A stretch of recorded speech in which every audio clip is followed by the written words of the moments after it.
This story is based on true incident from Chicago. In 2011, a college student named Ethan moved into an old apartment building in Chicago. The place was quiet and close to his university. But there was one strange thing about the building. Nobody used the third floor. At first, Ethan thought it was because the lights barely worked there and the hallway smelled old and dusty. But whenever he asked the neighbors about it, they changed the subject immediately. One night around 2:13 a.m., Ethan woke up to a loud knock on his door. 3 slow knocks. Half asleep, he checked the peephole. Nobody. He opened the door anyway. The hallway was empty except for water dripping from the ceiling. He ignored it and went back to sleep. The next night, it happened again. 3 knocks. This time, when he looked through the peephole, he saw something strange. A woman was standing at the end of the hallway. She was completely still. Long black hair covered her face, and she wore what looked like a hospital gown. Ethan froze. After a few seconds, the hallway light flickered, and she was suddenly closer. Not walking,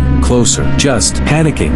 He slammed the door shut and locked it. The knocking stopped. The next morning, Ethan asked the building manager about the woman. The manager's face turned pale. He told Ethan to never open the door after midnight. Then he quietly said, especially if the knocking comes in threes. Ethan laughed nervously, thinking it was just an old superstition. At exactly 2:13 a.m. But that night, things got worse. This time the sound came from his bedroom window. His apartment was on the 7th floor. Shaking, Ethan slowly pulled back the curtain. Nothing was there, but written on the fogged glass were 4 words. "Let me inside, Ethan." He stumbled backward and immediately called the police. When officers arrived, they searched the apartment and the hallway. Nothing. No fingerprints. No footprints. Nothing at all. One officer asked Ethan if he had been under stress lately. Another quietly asked for the apartment number 307. Ethan replied. The officer stopped writing. Then he looked at Ethan and said, "You should move." Apparently, 3 years earlier, a woman named Claire had died in apartment 307. Neighbors reported hearing her knock on random doors late at night asking for help. But one winter night,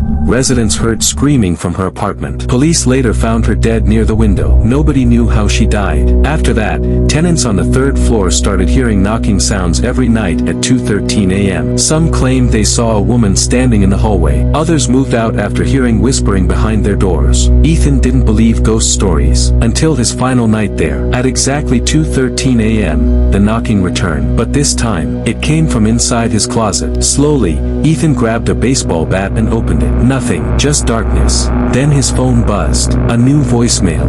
Even though nobody had called, with shaking hands, he played it. At first, there was only static. Then a weak female voice whispered, "Thank you for opening the door." Right after that, the closet door slammed shut by itself. Ethan moved out the next morning. He never went back. But according to the current tenants of that building, apartment 307 is still empty. And every night at exactly 2:13 a.m., someone knocks 3 times.